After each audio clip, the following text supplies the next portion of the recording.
welcome to Driven Dave. If you're just joining us for the first time, please consider subscribing down below. Give us a like, drop a comment. That would really be great. Today I wanted to talk about electric cars, particularly like the ones that are on the market right now. At the time of recording this video, May of 2022, there are a lot of really good, compelling choices on the market that I'm sure a lot of you are aware of, and if you're not, you know, we're going to learn something today.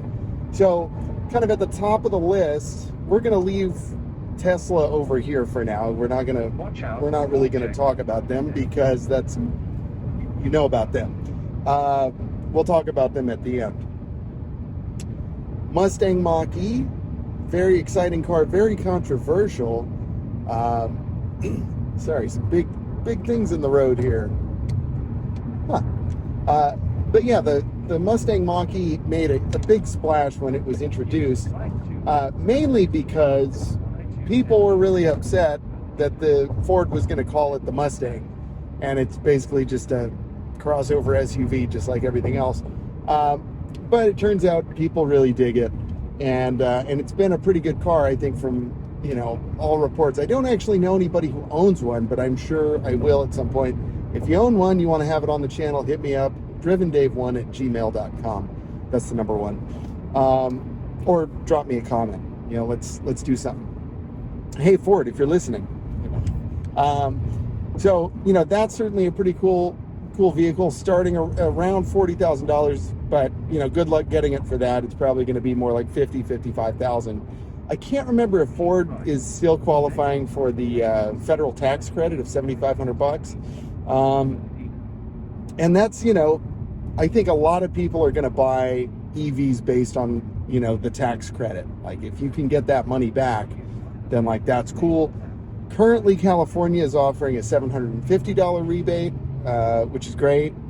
I mean, it's not much, but hey, it all helps, especially with the price of cars these days. And if you really want to buy one, definitely a good choice. If you can bundle that $7,500 and the $750, that's some pretty significant savings. It just kind of depends on what fits your lifestyle and your tastes. I think the Mach-E is pretty cool. I could see myself enjoying that car quite a bit. Another really exciting car, truck, is the new F150 Lightning. That thing is awesome. I saw it at the LA Auto Show. It blew me away. It's got that giant front frunk, whatever you want to call it. It's still got a huge pickup truck bed. It's got seating, a 4-door cab on the inside. It's kind of a no-lose. Plus, you get a 300-mile range, a lot of horsepower, 700 pound-feet of torque, so you can tow. Although, I don't know how far you'll get, but you can tow. Really pretty amazing truck. Apparently, I was watching a review on Out of Spec Motoring. Really good channel if you haven't seen them. He's kind of an EV specialist, and he drove the pro level trim, which is the base model. He said that's the one to get, because you get really almost everything that you can get out of the more expensive ones for 40 grand. Then you get that tax credit, so it's like a $32,000 truck. However, the downside is availability and dealer markups. It's hard to say, maybe the dealer's going to mark it up $7,500, so you're still going to pay $40,000. But a regular gas truck is going to cost you that much nowadays anyway, if not more. So it's a really solid bargain, and a pretty fantastic. I mean, I could see that vehicle working out for a lot of people, not just contractors, because it does regular car stuff in addition to pickup truck stuff. So really strong contender there. Kind of the Swiss Army knife of vehicles, if you ask me. Really cool.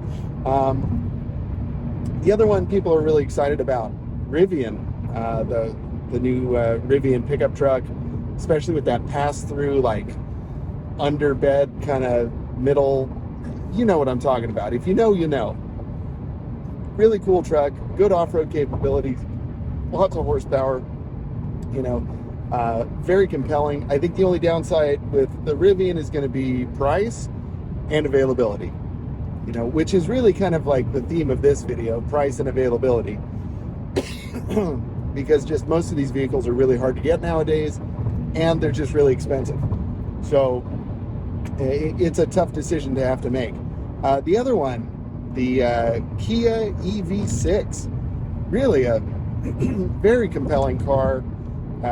If you've seen one out on the road, they look very futuristic. It kind of reminds me of like a shuttlecraft from like Star Trek Next Generation. You know what I'm talking about. Really neat little car, nice interior, lots of amenities. The usual Hyundai Kia treatment. They give you a lot for the money, and it's a nice package. Again, price is going to be the thing. 55,000 plus a dealer markup. You're looking at 60 grand. I think you can get a rebate, so maybe that helps. But is that better than a Tesla? I don't think so. But if you don't want a Tesla, that could be a really good option. The other one, kind of its sister chip, is the Hyundai Ioniq 5. That's another like super futuristic looking car, really cool, lots of space, does a lot, But again, you're looking at kind of a hefty price tag. I mean, they claim, all of these kind of claim that they start at around 40 grand, but you and I both know you're not going to get that car. Like that's not going to be available, or you're not going to want it. So expect to pay, upwards of 40, 50 into $60,000 range for those cars, in my opinion.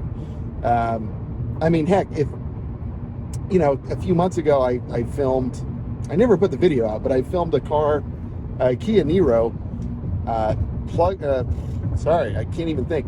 The Kia Niro EV, which has a range of something like 140 miles and is apparently beloved by the internet. So I'm sorry, I don't mean to make anybody mad. But, that was with markup.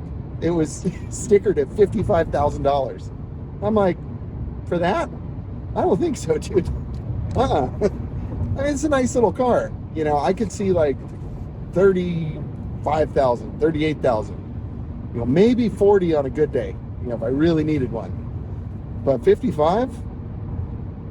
I don't know what's in your cup. I'm going to stick to my coffee.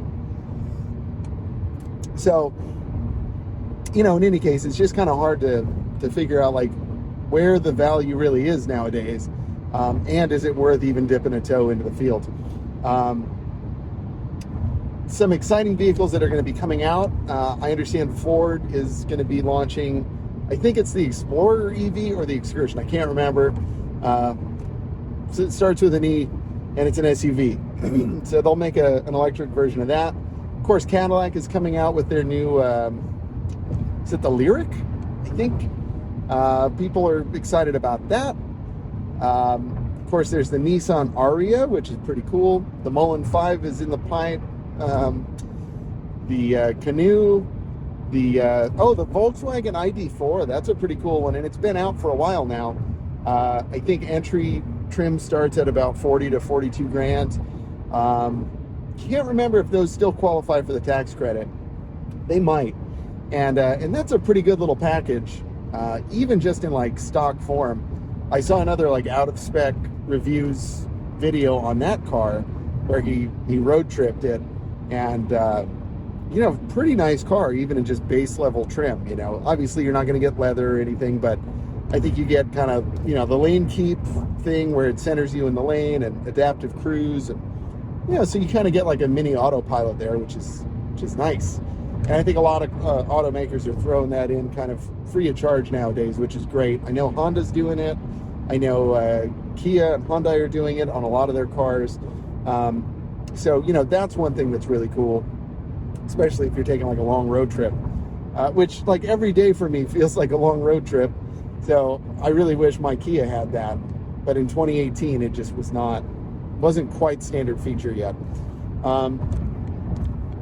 So at the end of the list, you've got Tesla, you've got the Model 3, that comes in 3 different configurations. You've got the rear wheel drive kind of standard range, which I think gives you about 270 miles, which is pretty good actually.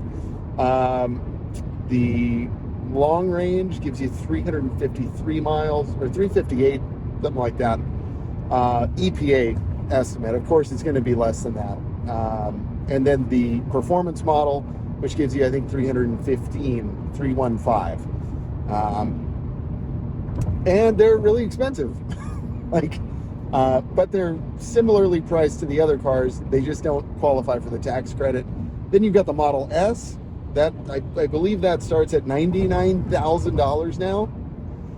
And then you've got the Model X, you know, the one with the, you know, the crazy Falcon doors or whatever they call it. Which, I mean, it's cool. Hey, I would drive one. Tesla, if you want to give me one, I will sing its praises all day. But for my money, $99,000, no thank you. Or maybe it's 104, I can't remember. It's crazy expensive. You can also get it in the Plaid, which gives you 1,000 horsepower or whatever, 1,200 horsepower. It's something insane. It's like science fiction kind of power. And I believe that's like $130,000. Same for the Model S, which, you know, would be super cool. Also, if you have one of those, you want it on the channel, hit me up. And then, of course, the Model Y, which I think starts at around 63, something like that. And same kind of thing, you get long range and standard range options with that car as well. So, you know, it's kind of a tough choice. For a lot of Californians, the price of gas is going way, way, way up. We're a lot of parts of town, it is over $6 a gallon now. Again, this is May of 2022. That may change by the time you see this video, but I'm just telling it like it is today.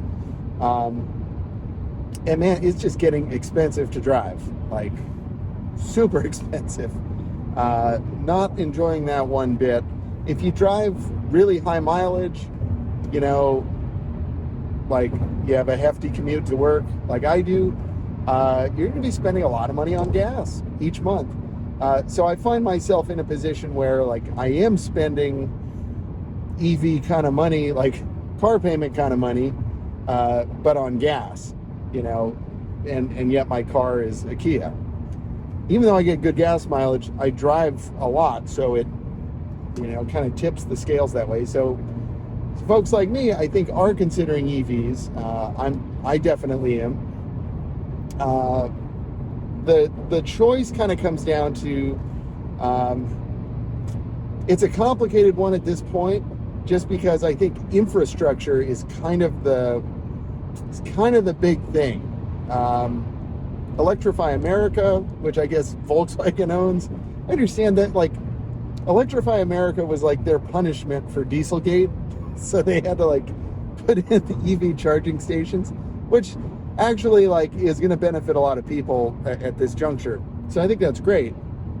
So you've got them, you've got ChargePoint. I think Blink is another one, and there's a fourth that I'm just not remembering. But you know, whatever car you decide to get, I think like the charging is going to be the big thing. Obviously, that's what everyone's talking about. Range anxiety seems to be a word that is a lot of people are saying these days, especially when shopping for an electric vehicle. That's the thing that's great about owning a plug-in hybrid, is that like there's no range anxiety. Like, I hate it when my battery runs out because I like the way it drives on electric, but you know, I can keep going another 400, 500, 600 miles on the gas motor, depending. So, you know, a car like this is a great option for a lot of people, especially like if you can't charge at home, or if you can only charge at work or whatever, you know, like these work out great if it fits your needs. And it's been really good for me. In my line of work, I do a lot of, you know, long distance one way. I mean, not like super long distance, not like a trucker or something, you know, but like my drive to work today is like 65 miles, you know, each way. So, you know, and I'm in a hurry. So like if I had a pure EV, I would need something with like a deeper, like thicker charge battery, to kind of like account for the drive I'm doing, you know, especially at like the higher speeds, where it really tends to drain. So if you know anything about electric vehicles, like they don't do great on the highway. Like, and it's no surprise when you see like electric cars on the freeway, most of the time they're going to be going 75, maybe 70, because that's where they're going to get like kind of their maximum range and efficiency cruising, even though their max efficiency is going to be on city streets. So it's just kind of different than like a gasoline car. I think for me, you know, in looking at the map, and I was kind of studying, you know, like charging locations, it seems that Walmart has a lot of Electrify America chargers, which is great. If you need to stop for 45 minutes and charge up, it's nice to have, you know, probably a bathroom you can use, probably pick up a snack, you know. I mean, it is Walmart, but hey, I happen to like Walmart, especially growing up in Texas. You know, that was one of the things we would do in high school, is go to Walmart late at night. So, you know, I'm not knocking it, but I am knocking it because sometimes Walmart is not in the best of neighborhoods. Sometimes the Walmart parking lot is not the safest. So if like you're relying on Electrify America, that could be an issue. If you own an EV and you do some road tripping and you use Electrify America frequently, let me know. Maybe I'm wrong. But to me, relying on Walmart parking lots for my charging, it wouldn't be my first choice. And again, and I love Walmart, so don't hate me. But hey, let's just be realistic. The Walmart parking lot is not the classiest place sometimes. Okay, can we agree on that, please? And I'm not, you know, I'm not trying to offend anybody here. It's just, I just think it's just kind of how it is. Charge point you're going to find at really random places. And I think like you're going to find level 2 charging, which, you know, unless you have a plug-in hybrid, it's not going to do a whole lot for you. You know, Whole Foods will usually have level 2 chargers for free, which I love, especially with this car. Go in, do my shopping, charge up, get about 10 miles of free range. It's awesome. And I can see that being good in a regular electric car too. But, you know, if you're looking to like kind of road trip and stuff, you need some fast charging, and that level 2 stuff is not going to do it for you. So to me, just by like where I live and what I do and where I go, it seems that Tesla is kind of the winner with charging infrastructure.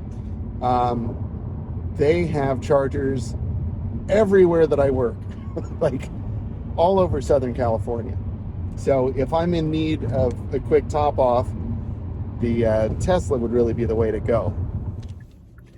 So yeah, the Tesla really would be like the easiest, like for my lifestyle, as far as like get off the freeway, plug in. Now, you know, another thing that is kind of like a problem nowadays, I know a lot of the times the superchargers are full because a lot of people have Teslas now. And, you know, the charging, there can be some wait times. But as I understand it, the car will actually, the big bump. The car will actually tell you, you know, which chargers are available, like right on your main screen. So, you know, you can kind of avoid that, I think, and maybe divert your route to a different one. But, you know, it's just kind of like, these are some new problems that I don't think a lot of people saw themselves getting into, you know, from the onset. I think when EVs first hit the market, a lot of people that were like maybe, you know, more kind of, how to put this, I don't want to make anybody angry, but, you know, more environmentalist, you know, bought into the EVs early on because they felt strongly about tailpipe emissions, which, you know, is very understandable. On the other side of the coin, there's the emissions to produce the electricity. And then on the other side of the coin, but EVs are more efficient than gas cars. And then on the other side of the coin, you know, what about the mining to make the batteries? So I'm not sure. You have to decide for yourself, where you land on all of those issues. For me personally, like the way I'm feeling at the moment is, I think I would rather drive a Tesla than anything else, just for like what I do, for the amenities, for the autopilot, and for the efficiency, just so that like my automotive expense is kind of fixed each month, and not fluctuating. Because the way it is right now is like I'm spending as much as a Tesla payment or more, with my current car payment and gas combined. Now that may go down, but I kind of don't think it's going to go down significantly anytime soon. So I don't know. I think the one thing for certain is like most of these EVs right now, whatever you buy, you could probably drive it for 6 months to a year and sell it for about what you paid for it, which is pretty cool. Now, please don't take financial advice from me. Like, that's a bad idea. That's just what I'm seeing. I did a little experiment this morning, and I went to Kelly Blue Book, and I wanted to see if I had like a Tesla Model 3 with 10,000 miles, like 2022, how much would it be worth? And it was worth the same as the sticker price. So that's pretty solid, like you could potentially drive something for a year. If you decide you don't like it or can't afford it or whatever, you could probably get out pretty easily. So, it's very compelling. It really is. I want to do the same experiment with like a Mustang Mach E, with an F150 Lightning, and maybe like an EV6, and kind of see what comes up. And hey, if you've done that experiment, comment down below, let me know what you think. So these are just kind of some thoughts on what's available right now. The way it's looking is that gasoline cars are, really on their way out, whether we like it or not. And as a car guy, it makes me sad because, I love V8s.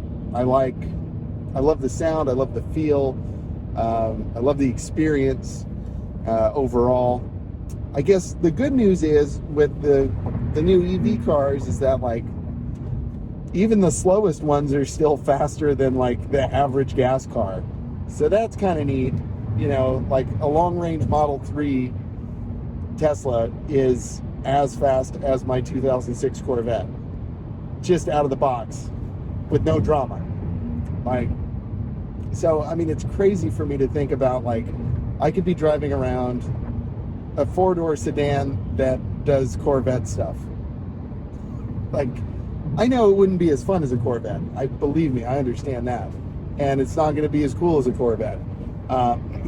It's just, but the fact that you can have that, like, that kind of performance on tap all day with no issue, that's pretty neat.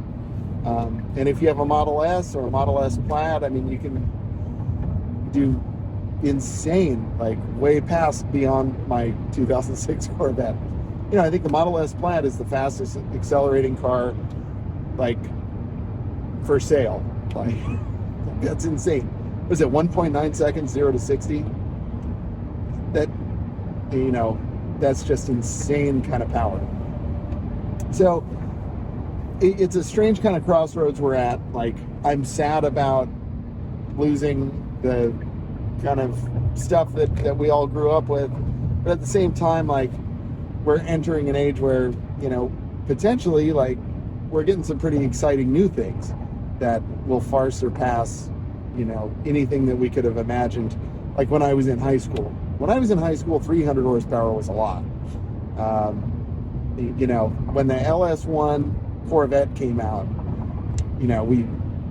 we lost our minds. 345 horsepower, that thing's a beast. And now like a base model, like whatever, has that kind of power. May not be as fast as a Corvette because it's small and light, but and I love the LS1, so please don't hate me for saying that. I love that car. But yeah, so we're in some pretty interesting times. And like I said, I think the infrastructure is really going to be The deal breaker for a lot of people, if you can charge at home, if your commute to work, like let's say you do 100 miles round trip each day, like you could probably buy any electric car, like with a bigger battery and be just fine. Like Volkswagen ID4, boom, no problem. EV6, no problem. Ioniq 5, no problem. F150 Lightning. You might even get away with the Mini Cooper EV. Probably not, but maybe. And that's a really cool car. Certainly the Kia Niro, no problem. So if you can charge up at home and have it like topped off in the morning, you drive to the office, you do your thing, you drive home, maybe you stop at the grocery store or stop for happy hour, whatever, like you're probably cool. No issues. If you're doing longer distances, you have to figure out, like, are there enough chargers along my route that, like, if I just need to fill up like 20% so I can get home, am I cool with like where I'm going to stop? Or if I'm going to use this car for a road trip, like, am I cool with where I'm going to have to stop? So for me, I think that's really where Tesla has it.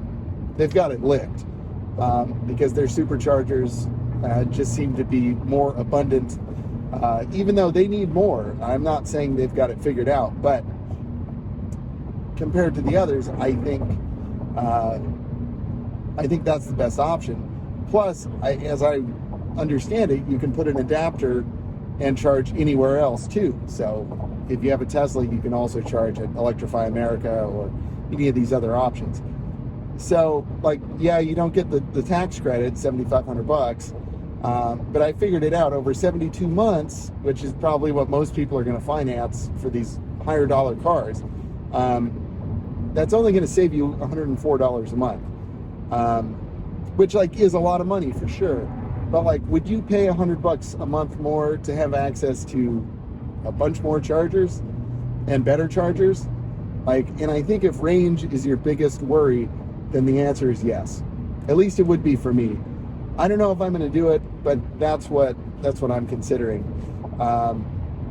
So anyway, this video got way longer than I intended it to be, but I hope there's some good information for you out there. And hey, let's chat. Drop your comments down below. What do you think? What's your experience? If you own one of these EVs, chime in, especially because your real world experience, I think, could help a lot of other people. And the one other thing I forgot to mention is, of course, like, delivery time, because most of these cars are back ordered. Like, I think Ford is, maybe they stopped taking orders for the F-150 Lightning because they got so many and they need to fill them. I know Tesla's back ordered like crazy. If you order a car now, you're looking at sometime between September and December delivery. That's crazy. So, if you're considering making the switch, you kind of have to figure out, like, what's available and where are you going to get it. A lot of people are buying the used ones for new sticker price just because you can get it today. And that's why you're seeing these huge markups, even on the secondhand market. So anyway, lots to think about. I know I'm thinking hard about this, try and figure out what would be the best option, and I'm leaning real hard on the Model 3 long range. I think, like, it's a good value for what it is, even though it's more expensive than I would like it to be. But there are some other great options. So I'm looking into all of those too, or I may just stick with what I have and continue to buy copious amounts of gasoline, even getting 47 miles per gallon. So there you have it. I think I've rambled enough. If you made it this far, you're awesome. You're a true friend if you made it this far. Thank you. Like I said, if you haven't subscribed already, please help me out. Hit that button. You don't have to watch anything else, but please subscribe. All right, friends, that's all I've got. Have a wonderful day, whatever you're doing, and I will see you soon in the next one. Bye.